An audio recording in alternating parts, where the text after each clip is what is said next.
মানব পাচার প্রতিরোধে সচেতনতা সৃষ্টির লক্ষ্যে যশোরের মনিরামপুর আদর্শ সম্মিলনী মাধ্যমিক বিদ্যালয়ে স্কুল ক্যাম্পেইন অনুষ্ঠিত হয়েছে। মঙ্গলবার সকালে উন্নয়ন সংস্থা রূপান্তরের আয়োজনে এই ক্যাম্পেইন অনুষ্ঠিত হয়। বিস্তারিত থাকছে শাওন হোসেনের প্রতিবেদনে। অনুষ্ঠানে শিক্ষার্থীদের মধ্যে অডিও ভিজুয়াল শো, শপথ পাঠ ও কুইজ প্রতিযোগিতার আয়োজন করা হয়। এছাড়াও দলীয় কাজের মাধ্যমে শিক্ষার্থীরা মানব পাচারের কৌশল ও প্রতিরোধমূলক করণীয় সম্পর্কে ধারণা লাভ করে।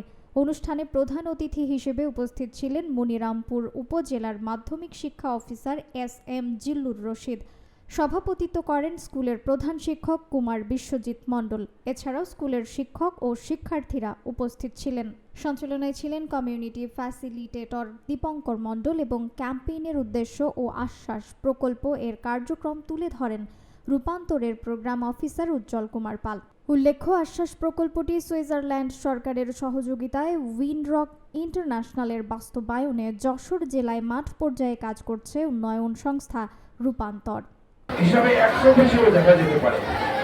আর বর্তমান সমাজে যেহেতু এই জাতীয় পন্থা বেশি প্রচলিত, এখন তো অনেকেই দেখো, ফেসবুকে দেখো, ইউটিউবে দেখো, বিভিন্ন ভাবে এভাবে প্রতারণার শিকার হচ্ছে।